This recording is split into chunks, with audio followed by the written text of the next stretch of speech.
you probably have heard people talk about voice and tone quite a bit. Well, number one, have one. So make sure you document what your voice and tone is. And if you're unsure what those two are, voice is consistent. And if you think about it as the way we speak, I speak in a certain voice. And if I all of a sudden had a very deep voice or a very high pitched voice, all of a sudden in the middle of this presentation, that would be kind of weird if my voice changed.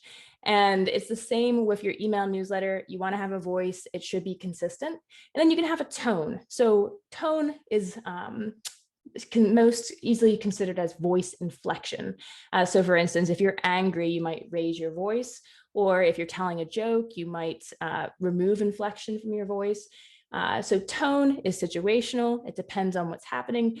Voice is consistent, and they add a lot of life and flavor to your newsletter. If you don't have a voice and tone, you might come off as rather boring, or you might confuse your audience because one week in your newsletter, you show up a certain way, and then the next week you seem like an entirely different person or a different brand, and that is confusing to an audience. So let's look at two examples. This is from Finimize. They are, I believe, a daily newsletter on financial information. This is the top of their newsletter. They say, in case you missed it, Bitcoin, and this is the kind of cutting edge analysis you've come to expect from us, is expensive. And if you're aware of what's going on with Bitcoin right now, it's extraordinarily expensive. So they're kind of making fun of themselves. And they have this very light, humorous tone, a very, what I would call a young tone throughout every single one of their newsletters. They begin the next sentence, lucky for you, there's no need to invest in the cryptocurrency to actually invest in the cryptocurrency. So you have this very fun, light, jovial tone, which is cool because they're talking about financial investing, which can typically be a very boring and stodgy kind of topic. And they're adding a lot of fun to it and making it more accessible for people, which is their mission, by using very normal, down-to-earth language and by using humor. Here is another section of a newsletter with a very different tone. This is Below the Fold. And they have a much more formal tone. They begin their newsletter. It seems dinosaurs may not have traveled, may have not only traveled from Wisconsin to Wyoming millions of years ago, but transported over rocks while at it years ago. And then they go on. They have a much more formal, kind of like a journalist sort of tone, where they're relating the news in a very straightforward manner. Again, if the following week they sent an email with the Finimize's tone, the Finimize newsletter tone, it'd be very confusing to their audience.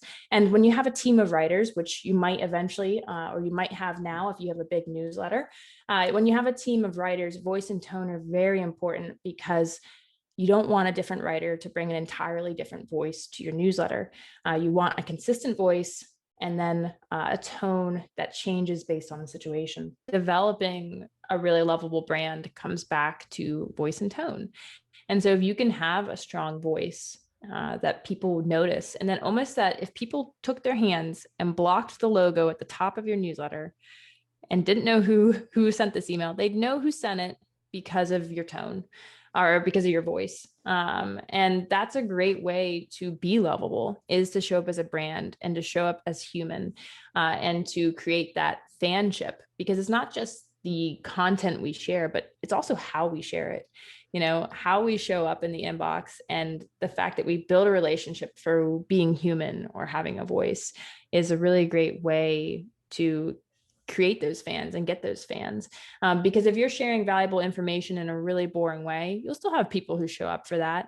But it's not, people, are less likely to share something that isn't cool. Being totally real. And so you can be cool by having a strong voice. You can be cool by having, a good design as well.